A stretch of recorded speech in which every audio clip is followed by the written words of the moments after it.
Praise the lord. ఈ దిన దేవుని వాగ్దానము. షడ్రక్కును మేషక్కును అబేద్గోయు రాజుతో ఇలాగు చెప్పిరి, నెబుకద్నెజరు, ఇందును గూర్చి నీకు ప్రత్యుత్తరము ఇయ్యవలనన్న చింత మాకు లేదు. దానియేలు గ్రంథము 3వ అధ్యాయము 16వ వచనము. బబులోను రాజ్యంలో నెబుకద్నెజరు రాజు కాలంలో జరిగిన సంఘటన. షడ్రకు మేషక్కు అబేద్గోను అనే యవనులు చెరపట్టబడ్డారు. వారు యెహోవా దేవుణ్ణి నమ్మినవారు. ఇప్పుడు బబులోను రాజు వద్ద ఉన్నారు.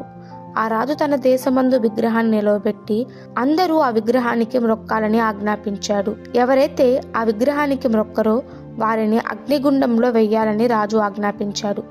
ఆయనను ఆ ముగ్గురు యవనులు రాజు మాటికి భయపడలేదు. ఆయన పెట్టిన విగ్రహానికి మ్రొక్కలేదు. అందుకని రాజుగారు వారిని పిలిపించారు. అప్పుడు ధైర్యముగా సమాధానమిచ్చారు. ఏమని అంటే, షడ్రక్కును మేషక్కును అబేద్గోయు రాజుతో ఇలాగూ ప్రత్యుత్తరం ఇచ్చిరి, నెబుకద్నెజరు, ఇందును గూర్చి నీకు ప్రత్యుత్తరము ఇవ్వవలనన్న చింత మాకు లేదు.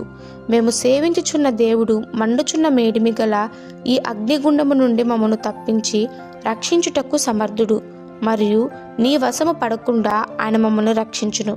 ఒకవేళ ఆయన రక్షించకపోయినా రాజు, నీ దేవతలు పూజింపము, నీవు నిలవబెట్టిన బంగారు ప్రతిమకు నమస్కరింపమని తెలుసుకొనుము.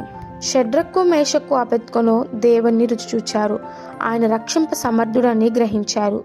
దేవుని స్వయంగా రుచి చూచినప్పుడు విశ్వాసము, త్యాగము మరియు ధైర్యము పుడుతుంది. దేవుని క్రియలు బయలుపరచగలుగుతాము. ఇటువంటి అనుభవాన్ని రుచి చూచామా? ఎప్పుడైతే మనము దేవుని యొక్క రుచి చూస్తామో పాపం యొక్క రుచిని మనము గ్రహించగలుగుతాము. అట్టి ఒక అనుభవాన్ని దేవుడు మనకు దయచేయునుగాక.